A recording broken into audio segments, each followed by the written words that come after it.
Good evening. Today is Monday, January 30th, 2023, and this is the 135th episode of New Paradigms. I'm your host, Sargis Sangari.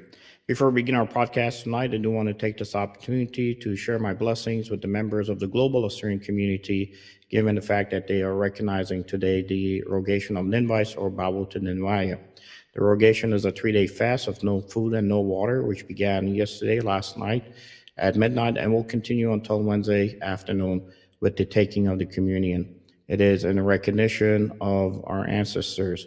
The 3-day fast of Nineveh does commemorate the 3 days that the prophet Jonah spent in the belly of the great fish, and also the subsequent fast, and also the repentance of the Ninevites at the warning that was passed on through the message of prophet Jonah from God to the Assyrians.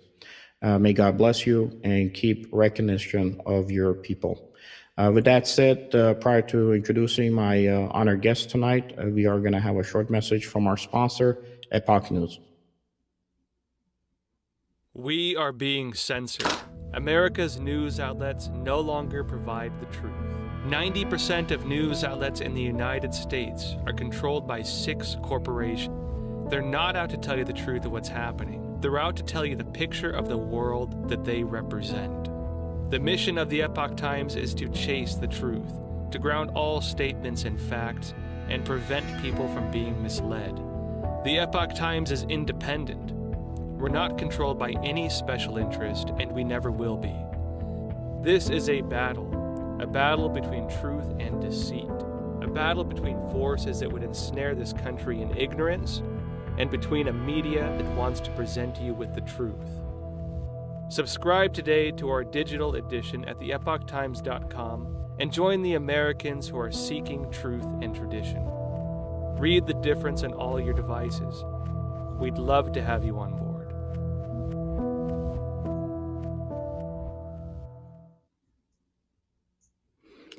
My honored guest today is a dear friend of mine, Dorn, and is a retired police sergeant and a radio show host who also runs a David Dorn Foundation. Captain David Dorn, of course, was a retired police captain from the Metropolitan St. Louis Police Department, who was murdered on June 2nd, 2020 during the St. Louis riots. She is a perfect guest today from her sergeant perspective to speak to us about what happened in Memphis, and unfortunately with the tragic death of Mr. Nicholes. But prior to bringing Ann in, we do have a short video to kind of give our viewers an update of what happened in the incident in Memphis. Peaceful protesters, for the most part, are hitting the streets in cities across the country after the city of Memphis released surveillance and police body cam videos of the brutal beating that led to the death of Tyre Nicholes. So far, for the most part, once again, protesters are respecting the family's request to remain peaceful. As expected, the videos are extremely graphic and disturbing. 3 different body cam videos show how this started with a traffic stop, then escalated into a foot chase. A 4th video from a city surveillance camera then captures the beating, which lasts about 3 minutes. Chris Wynn in Memphis tonight.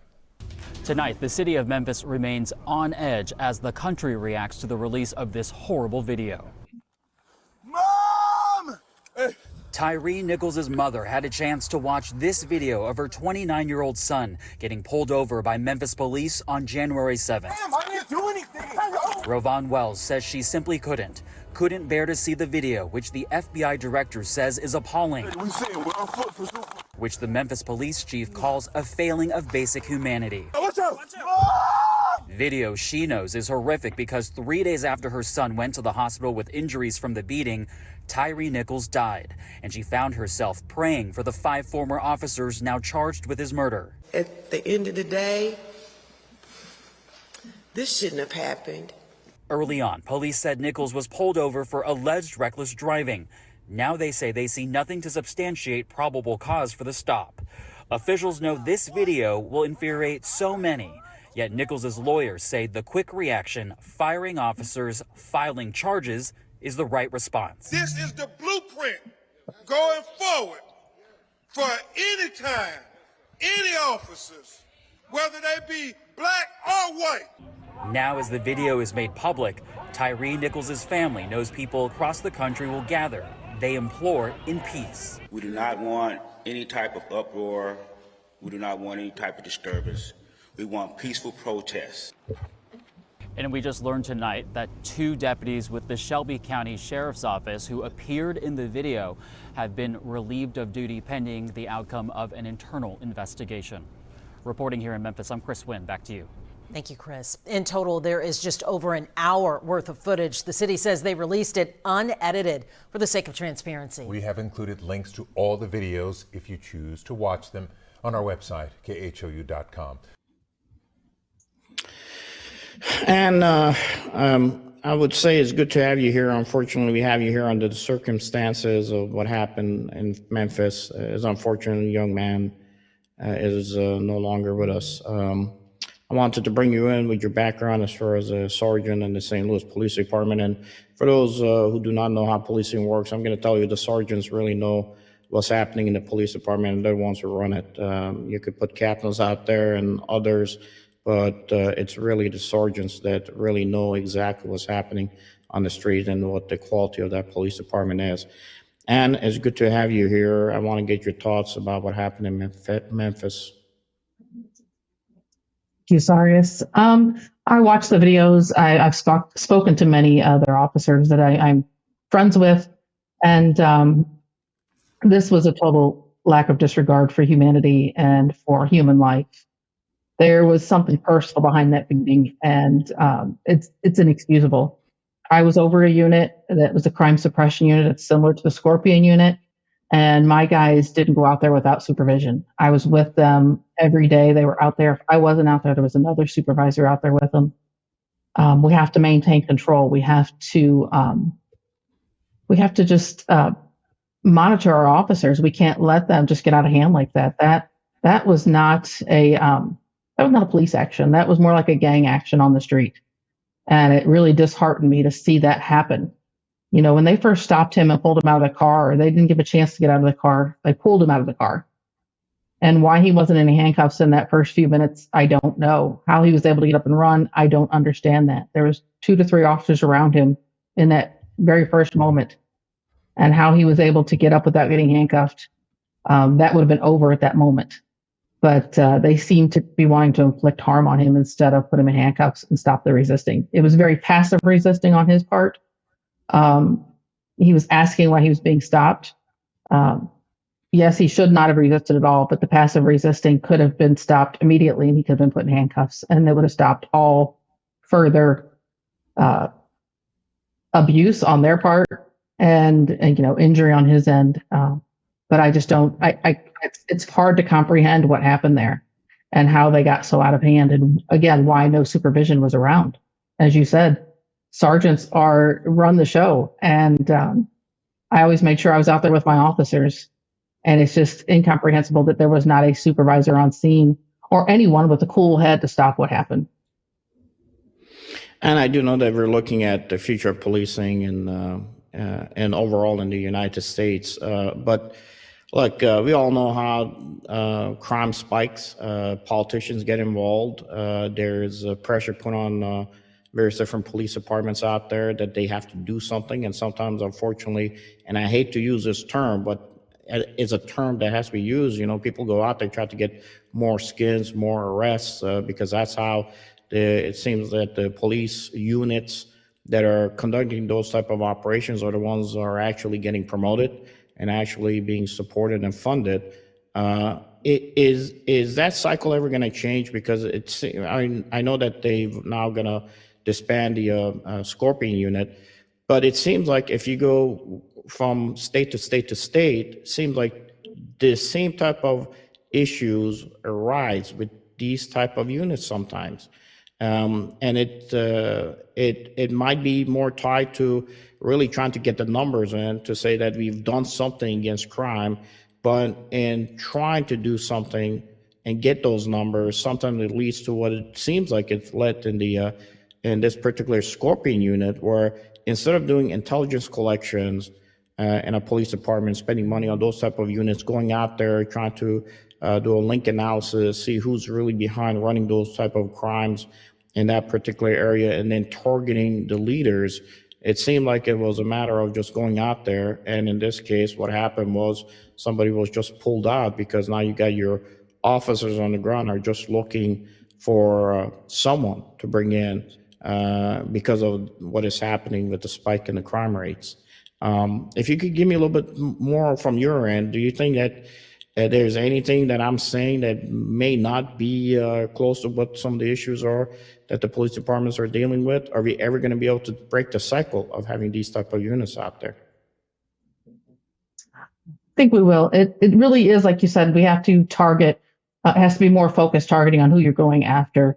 Numbers aren't always the answer. It's about your community relations and targeting the actual suspects that you're looking for, the ringleaders in this.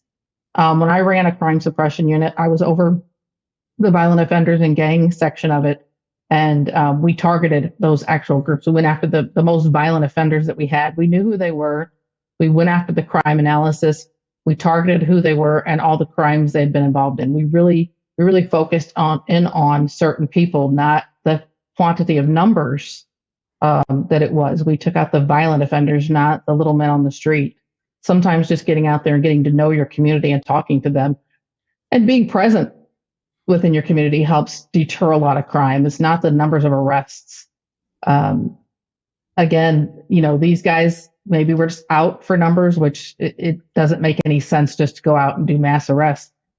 At times those can help, but for the most part, as you said, it has to be more targeted and focused. You have to follow the crime trends. You have to have links. You have to have background on where your crime is happening and who is doing those crimes. And you go after those individuals, not mass arrests. And I don't even think they've even realized, or they said that why he was targeted. They're not even sure why Tyre was targeted. Mr. Nichols was just stopped out of convenience. I'm not sure. They haven't even said the reason for their stop as to why they stopped him. They thought he was intoxicated, and that's not been proven either. But there's officers that focus on intoxicated drivers. The Scorpion unit isn't that. They're going after, from what I understand, the Scorpion unit is like the crime suppression unit that we had, and they're supposed to be going after the gang members and the violent offenders. So this just didn't make sense. No, it doesn't make sense. And, something we had in the U.S. military, we used to call it movement to contact. Sometimes you had to try to see where the enemy is, and you basically went out there and they engage you, and then you engage. It wasn't the best way of trying to, control your area that you're operating in. And it could have been simply that maybe they didn't like the fact that if you take a look at the video, it seemed like there was no one really on the streets, and maybe they didn't like the fact that basically it was, on the street in an area that they, from their perspective, that has to be controlled to keep the number of crimes that are taking place low. In this particular type of a unit, and from your past experiences, I do know that the superintendent and chief of police has made the statements from her perspective, but is it possible that a chief of police would not know how these particular units are operating? Is there briefings that take place with them? Are they the ones who actually have a direct link into these units to know what they're doing on a daily basis? Or is there a second or third layer between the chief of police and these type of units? Chief should be kept informed. I know ours was. There was at least a weekly briefing, if not more, but we had a commander who would go to the crime stat meetings, and he would get information from our crime center that would tell us, where we need to focus our efforts at. And they changed sometimes from day to day, and the chief was usually informed of that. She should have been kept in the loop of what was happening, at least weekly, if not daily. And so her not knowing some things, it would be a misrepresentation if she just didn't knew what was going on. If these guys were a problem, which I understand there has been some complaints made on them, she would be one of the first ones to know. since it was a specialized unit. My guys, when we got complaints, the chief was one of the first ones to know when we got a complaint, and we were on it right away. We nipped it in the bud, and we made sure that those guys were addressed. A lot of it was training, a lot of it was supervision. So lack of supervision is a big thing here, and it goes all the way up through leadership. It's just not the supervisor, but you have to take everybody in their command, under consideration as to why they were allowed to do what they were allowed to do. And she's included, the chief.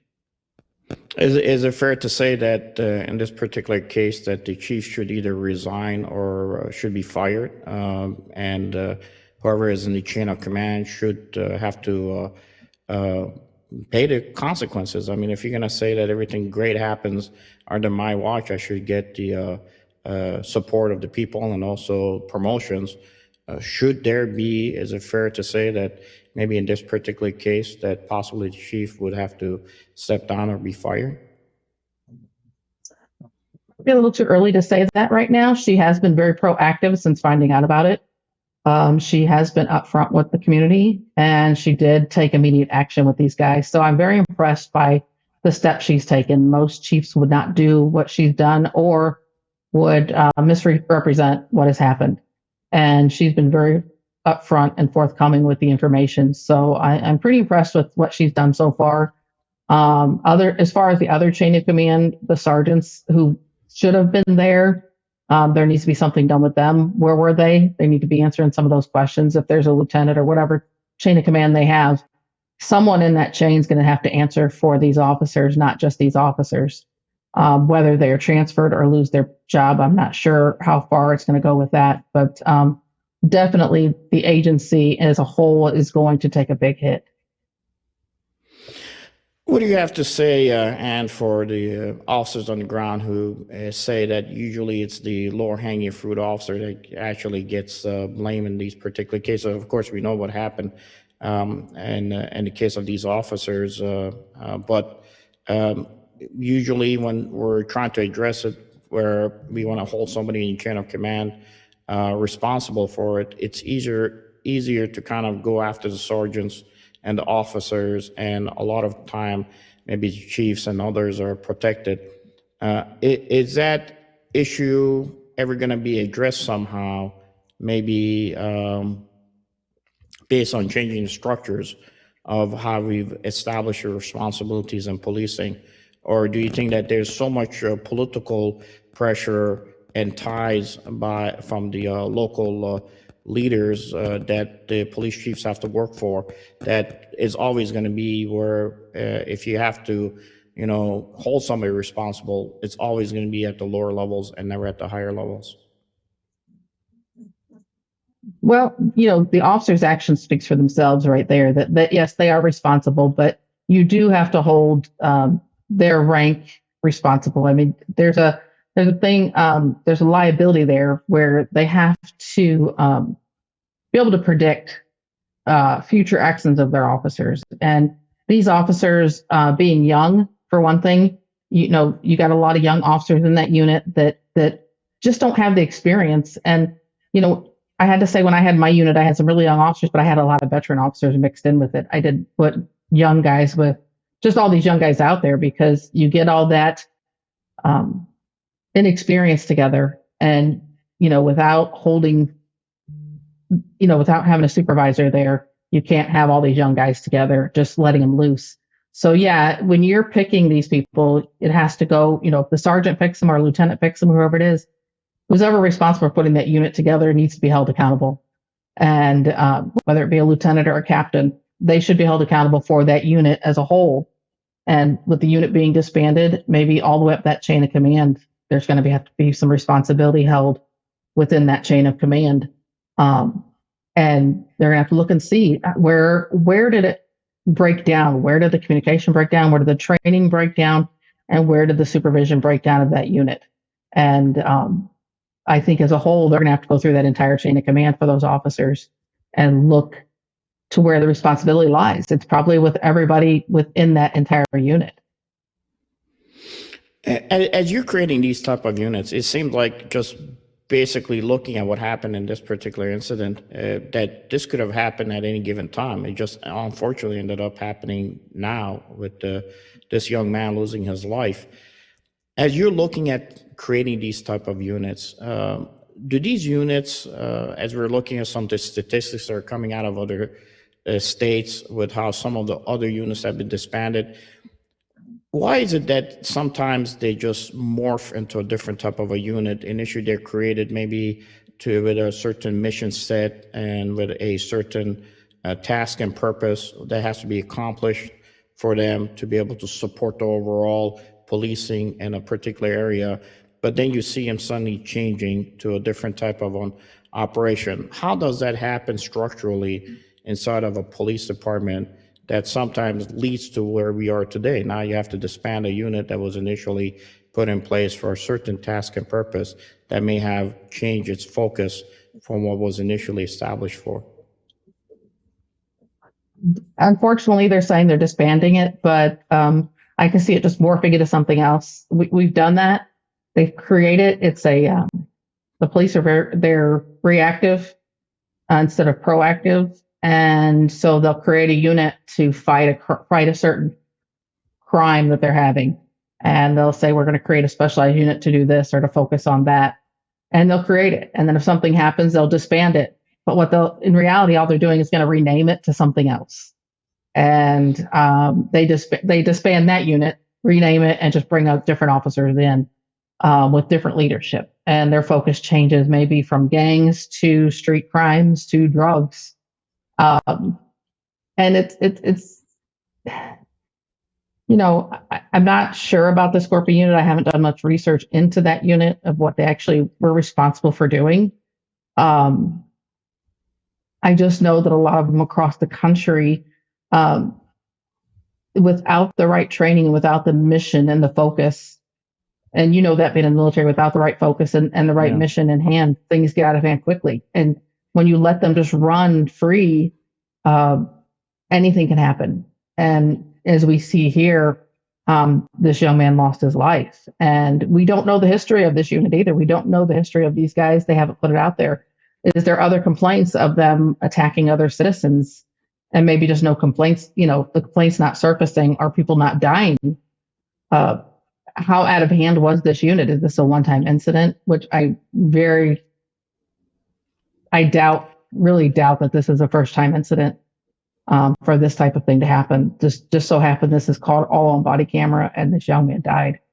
But the focus just shifts. That's what they do. They just change their focus onto a different mission or onto a different crime and change the name of the unit. And they'll put different leadership in there, and they'll move forward. And unfortunately, it could happen again very easily with just another group of officers. So, Ann, how do you break the cycle? Because, as you were saying, you create a unit, something happens, you break it down, you rename it, refocus it on another task, depending what's happening at that time in your area that requires it. And it seems like most of that is based on what the, politician decides that is the issue of the day that has to be addressed in a particular state or area. So, if we know this is the case, it seems like we're going to constantly have these type of issues with units and policing going forward in the next decade. What is it that we can do possibly from your experience that might at least minimize some of these issues? I've been in the military units. We know that even with all the training, specific training that we get, even those units end up every now and then doing something that makes no sense to the multidiscipline and good order of what a unit should do.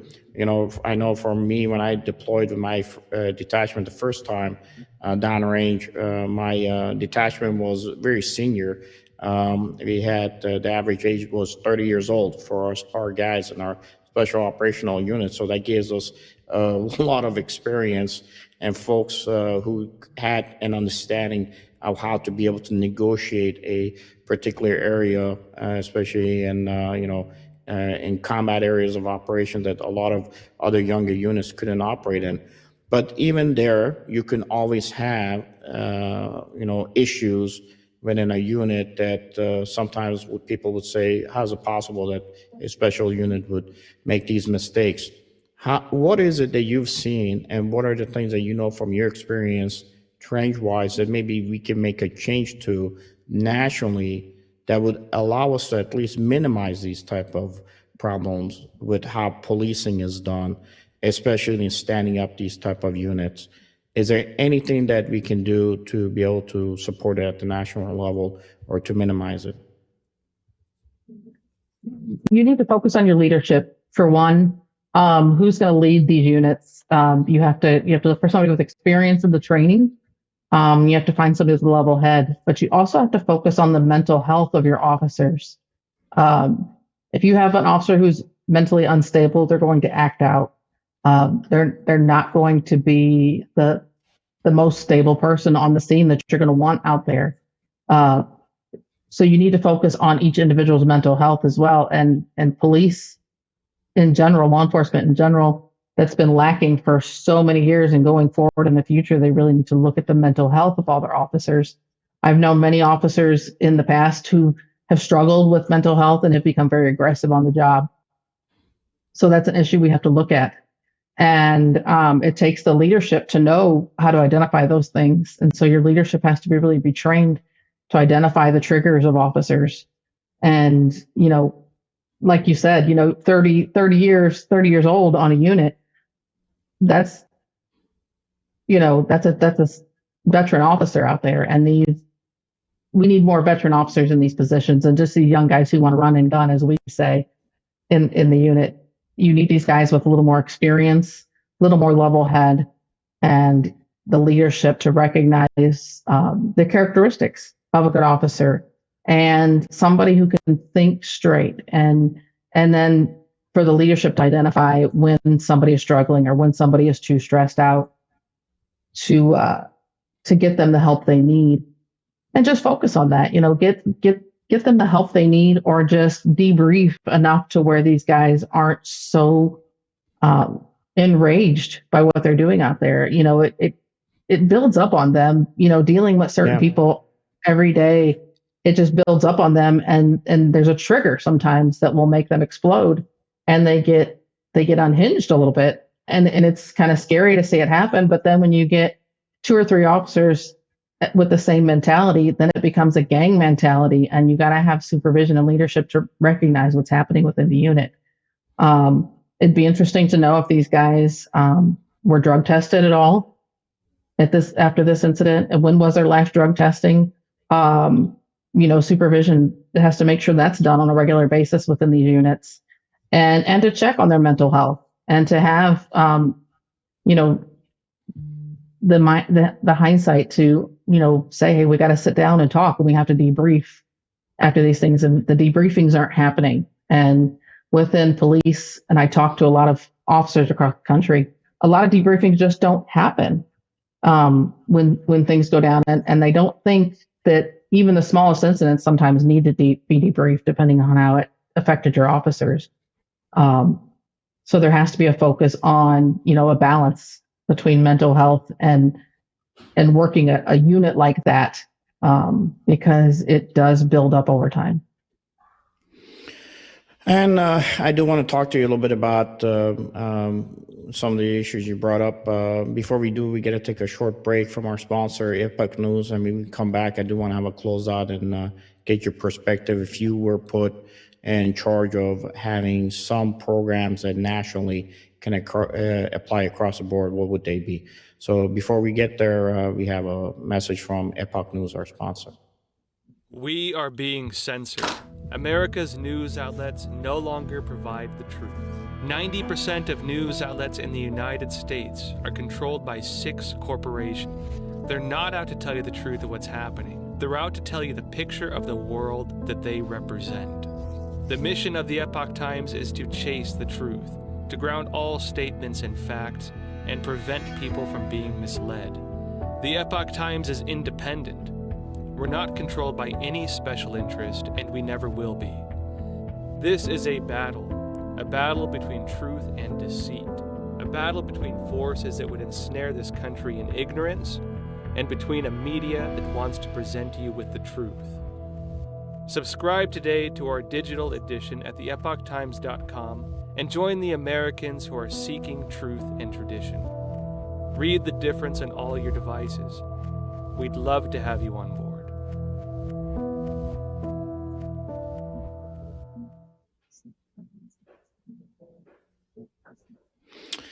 And I know that when I joined the service, when I was in the Special Operational Forces, I had to go through a psych evaluation multiple times just to be able to be in those units. And it was conducted constantly. And as you mentioned, you got to be careful about the health and welfare of those individuals operating in those type of units. And look, police officers are out there on a daily basis dealing with the possibility of being killed at any given time with a populace that has sometimes seems more rights than the police officers do. So PTSD is constantly, and it does build up. How do we address this issue then, especially given the fact that a lot of your senior officers are basically leaving? They don't want to serve in the force any longer, and now you got junior officers. And sometimes I would tell you that in the past where you could be more selective about the type of person that you would actually recruit into your unit, it seems like the standards are being relaxed somewhat to allow a person who you may not have in a particular unit or organization ending up having a authority and position of power that you probably would not have given them if you could have had the best number of officers out there and a little bit more senior ones. How do we address this issue? I mean, how do we fix this problem? Or is there no fix for it going forward? We're going to have a hard way to go for a little while. People don't want to be the police, so we are losing a lot of veteran officers, and our veteran officers now are 3 to 5 years, which is really sad and scary to say, because we're losing that that knowledge, that wisdom that we've had for so long within these organizations. We're just losing them. But yearly, we do. Most agencies require a physical of our officers. We do a physical, make sure they're physically fit, that their heart is good, and they can still, do the physical stuff they need to do out there. But what we're not doing is checking their mental wellness. And I believe everybody should sit down with a mental health professional once a year and just check in, just to see what's going on with them, and to make it a regular thing. Make mental health services available. I was the mental health coordinator for the department before I left, and I made sure I was available to my officers. They could just talk to me at any given time. I'm still available, even though I'm retired. I make myself available to them, and just to talk, just sometimes to get it off their chest. But I have the contacts that I still use to get them help if needed. But yeah, our young officers don't have the wisdom of the veteran officers around as much anymore. And it's unfortunate to say, until there's a shift in our communities that the police are the good guys again. They've been villainized for so long. It's going to be hard to recruit. And the ones that do come, it's in their heart. It's their mission. It's what's been given to them, as a life path to be a police officer. But we have to protect their mental health just as well. That's why we are losing a lot of people, because of PTSD and because of the mental health and the stress that's coming on them. So in the future, we're going to have to look to more taking care of a well-rounded officer, not just, one to go out there and do the job and just expect them to just grind out 10, 12 hours a day without making sure they're mentally stable. It affects their families. It affects their home lives, which then in turn is a vicious cycle and affects their job, which then turns around and affects their family. So we have to have a well-rounded officer. And in order to do that, we have to pay attention to the person as a whole and look at them as a person, not just as an asset, as an officer, or, a number out there on the street. We have to look at them as a whole being. And I know in the U.S. Army, we have what is called a call center. So you would be interviewing individuals who were involved in combat operations or have a certain skill set. And of course, that information is available at a library for anybody to reach out, and units that would be possibly deploying, conducting such missions, had the opportunity to kind of look at the archives, see what were the lessons learned, so they didn't have to learn the lesson from the beginning. They could learn from what others had experienced and how they addressed it. Is there any such type of a system that is available nationally to our police departments out there that allows one police department and another police department maybe take a look at overall what some of the approaches have been in the various different units that may have had a little bit maybe more success than others? Does that exist at all? I don't believe so. Not that I know of. From what I've experienced, no, there isn't. It's just from interacting with each other. If we're at a certain event or something together, we do discuss things, but there's no national level that I don't believe the FOP has even gone as far as to do anything like that. I know that there's been a push to maybe make the police more national level, take it out of the local jurisdiction. And I know that's a talk that politicians talk about without knowing how policing really works. But, at the end of the day, they're the ones who can legislate. And you get some young, politician out there, first time winning a congressional seat, has absolutely no concept of policing. But, they got the pen and they can legislate whatever they want. What would your advice be to those politicians? And what is your advice to the people who are saying, if you have a national standard for policing, that will alleviate a lot of the issues that we're dealing with, such as the issues that you see with the Scorpion unit? Do you think that there's pluses or minuses? And if they are, what are those pluses or minuses? Or do you think it still should be kept at the local level, but address it the way you were just mentioning, at the training of the leadership to be much more holistically capable of handling the issues within a unit? Speaking from the St. Louis perspective, we were controlled by the state at one time. The city of St. Louis was actually under state control, and we had a board of police commissioners that oversaw us, and there was a group of citizens that were over us. And the only thing the city had was to pay us. It kept a lot of corruption out of the police department. So in a certain level, state control was great because it kept the local political corruption out of the police department. So in a way, I do believe that could be a good possibility for some of these bigger agencies to be taken over by a state. Smaller municipalities, not so much, but the bigger ones like St. Louis, Kansas City, Chicago, those things, if it gave them to a state level, it may alleviate some of the corruption happening within and a lot of the nepotism that takes place where these guys get put in specialized units because of who they know and who they're connected to. That might help alleviate some of the issues. But having a national standard, I believe it could be a good thing. Yes, a national standard for our leadership, that they have to meet a certain criteria, and certain training should be taking place for these, and it should be a national standard for the mental health and for the physical health of officers. Those things should be looked at and should be mandated by a national level, that these things need to be taking place.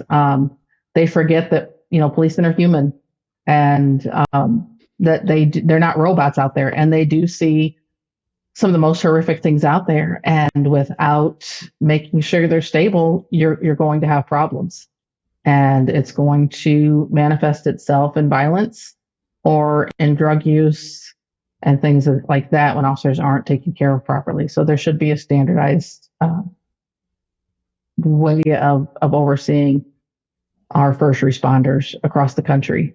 And I would love to have a national database for mental health across the country that these officers can rely on. No, I think that's really everything that happens really is right here between, the 6 inches between your eyes. And frankly, we can conquer the enemy all the time, but if you can't conquer that, it's difficult. As I tell my kids, the worst enemy to you is going to be your brain. You got to be able to know how to focus it in the right direction. And if you could focus yourself, then you'll be in a better position. There's standards out there that we could teach the police officers to ensure that at just the basics of it, it's just the humanity of it. You have an individual screaming for their mother, and it's not clicking anything in the heads of the officer that, maybe we've gone too far. I remember we were training unit. We had gone to I believe it was Kansas City for training. And, we're all guys who've been who've been in combat, who've done what they needed to do to survive on the battlefield. But I was just we were sitting at a bar. Police officers were, retired ones were being used to basically make sure that, there were bouncers, that nothing happened at the bar. And a guy got out of hand, and I saw these guys just absolutely going off on this guy after he was knocked out. And you have these, guys who served in special forces stepping in saying, hey, you're about to kill this guy. He's rendered incapacitated. I highly would encourage you to lay off of him. It just boggles my mind that something there just doesn't sit right. As you said, mental health is a big piece of it. So I'm not sure what type of an organization could be created. As you said, maybe a database, but who would watch that database? How it would be utilized to be able to help those officers is something different. And maybe, look, there's always a time you have to be in certain units and then be given an opportunity to maybe flex off of those units to do other things. Otherwise, I can't imagine 30 years being run around in a particular type of a unit and not having a possibility of, as you say, one day just losing it in the process of trying to execute the mission set. And I do want to ask you a little bit about basically the case. I do know, but for our viewers, I know that your husband was killed in the St. Louis riots on June 2nd of 2020. Where are we now with the possible? Is there a closeout completely, or are you expecting other things that might come down the pike maybe a decade from now? Give us an update for our viewers. In September of last year, Stephen Cannon, who was responsible for my husband's murder, was found guilty of first-degree murder, armed criminal action, and burglary. He was sentenced to life in prison without parole plus 30 years. We had hoped for the death penalty, but they wouldn't go for the death penalty, so we got the max that we could get for him. The other man, Mark Johnson, who was also tried for murder second, he testified against Stephen Cannon and put Stephen Cannon in, as the murderer and at that location. So I agreed with the prosecutor that we would drop the murder second charge. And he was charged with the burglary only. And Mark Johnson is getting time served plus probation. But there was 6 or 7 other individuals who also charged with burglary at that same time. And for the most part, the case has been closed. Stephen Cannon will have a chance to appeal his sentence.